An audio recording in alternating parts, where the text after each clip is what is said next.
அனைவருக்கும் வணக்கம். இது உங்கள் ஷனா லாக்ஸ் சமையல் நேரம். இன்றைக்கி நம்ம என்ன ரெசிபி பார்க்க போகிறோம் அப்படின்னு பார்த்தீங்கன்னாக்கா, பீனட்ஸ் வச்சு எப்படி ஒரு லட்டு செய்யலாம் அப்படின்றது தான் இன்றைக்கி நான் உங்களோட ஷேர் பண்ணிக்க வந்திருக்கேன். வாங்க இப்போ வீடியோக்குள்ளே போகலாம். பீனட்ஸில் பார்த்தீங்கன்னா நீங்கள் லட்டு நிறைய வகையில் செய்யலாம். நான் ரொம்பவே குயிக்காக ஈஸியாக செய்யக்கூடிய ஒரு லட்டு ரெசிபி தான் இன்றைக்கி உங்களோட ஷேர் பண்ணிக்க வந்திருக்கேன்.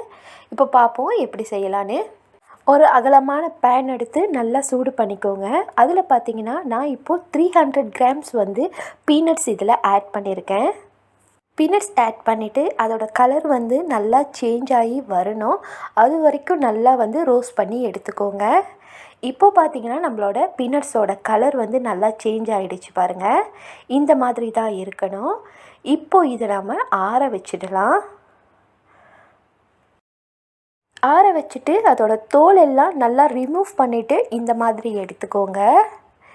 இப்போது இதில் நான் ஏலக்காய் சேர்த்துக்க போகிறேன். ஏலக்காய் 3 ஏலக்காய் சேர்த்துக்கிறேன். ஏலக்காய் சேர்த்துட்டு நல்லா மிக்ஸ் பண்ணி விட்டுக்கோங்க.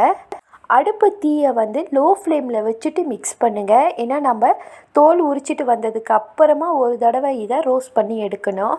இப்போது பார்த்திங்கன்னா இதில் நான் 5 டேபிள் ஸ்பூன் பொட்டுக்கடலை ஆட் பண்ணியிருக்கேன். இது ரெண்டையுமே சேர்த்து நம்ம நல்லா வறுத்து எடுத்துக்கலாம். இதோட கலர் பார்த்திங்கன்னா நல்லா சேஞ்ச் ஆகிட்டு வரணும். அந்த அளவுக்கு வறுத்து எடுத்துக்குவோம். இங்கே பார்த்தீங்கன்னா கலர் பாருங்கள் எந்த அளவுக்கு சேஞ்ச் ஆகிடுச்சுன்னு. நான் இந்த அளவுக்கு தான் வறுத்து எடுத்துக்கிட்டேன். அடுத்ததாக இதோடு சேர்த்து லட்டு செய்கிறதுக்கு கருப்பு சீனி 200 கிராம்ஸ் எடுத்திருக்கேன். இது ரெண்டையுமே இப்போ நம்ம மிக்சியில் சேர்த்து இந்த மாதிரி பிளெண்ட் பண்ணி எடுத்துகிட்டு வந்துடுவோம். ட்ரை பிளெண்டர் தான் யூஸ் பண்ணணும். அரைக்கும் போது நல்லா கோஸாக அரைச்சி எடுத்துக்கோங்க. ஸ்மூத்தாக இருக்கக்கூடாது, கொஞ்சம் நரன்னு இருக்கணும் கையில் தொட்டு எடுக்கும் போது. இப்போது இதில் நம்ம கீ மிக்ஸ் பண்ணிக்கலாம். கீ பார்த்திங்கன்னா நான் ஒரு 7 டேபிள் ஸ்பூன் கீ தான் யூஸ் பண்ணியிருக்கேன். இந்த லட்டுக்கு நீங்கள் அதிக அளவு கீ யூஸ் பண்ண வேண்டிய அவசியம் இல்லை. ஏன்னா ஆல்ரெடி பீனட்ஸ்லேயே பார்த்தீங்கன்னாக்கா எண்ணெய் வெளியாகிறோம். இப்போது பார்த்திங்கன்னா நான் வறுத்து வச்சுருக்கிற பீனட்ஸை கொஞ்சமாக எடுத்து வச்சுக்கிட்டேன் முதல்ல. இப்போ அந்த பீனட்ஸை தான் இந்த நெய்யோடு சேர்த்து வறுத்துக்கிட்டு இருக்கேன்.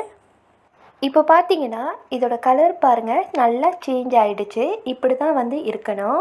சூடாக இருக்கும் போதே இதை நாம் இப்போது எடுத்துகிட்டு போயிட்டு வறுத்து வச்சுருக்கிற பீனட்ஸ் பவுடரில் சேர்த்துக்கலாம்.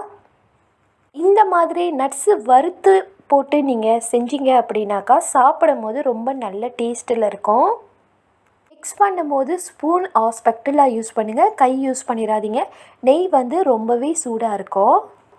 நல்லா மிக்ஸ் பண்ணி விட்டதுக்கப்புறமா நீங்கள் கையில் நல்லா நெய் தடவிக்கோங்க. இந்த மாதிரி நெய் தடவிட்டு மாவு நல்லா பிசைஞ்சிருங்க. மாவு நல்லா பிசைஞ்சு அந்த கட்டிகளை உடச்சி விட்டதுக்கப்புறமா தான் நீங்கள் லட்டு பிடிக்கணும். நீங்கள் இந்த மாதிரி பீனட்ஸ் வறுத்து போட்டு லட்டு பிடிச்சி சாப்பிட்டிங்கன்னா சாப்பிடும் போது நல்ல டேஸ்ட்டு கிடைக்கும். கடித்து சாப்பிடும் போது பார்த்திங்கன்னா உங்களுக்கு ஒரு க்ரன்ச்சி ஃபீல் இருக்கும். ரொம்பவே நல்லாயிருக்கும். இப்போது பார்த்திங்கன்னா நான் நல்லா ஒரு மீடியம் சைஸ் லட்டு உருட்டி எடுத்துக்கிட்டேன். இங்கே பாருங்கள் எவ்வளோ அழகாக லட்டு வந்திருக்குன்னு. உடையவே இல்லை, ஒன்றுமே இல்லை பாருங்கள். ரொம்பவே சூப்பராக வந்திருக்கு. இப்போது நம்மளோட பீனட்ஸ் லட்டு சூப்பராக ரெடி ஆயிடுச்சு பாருங்கள்.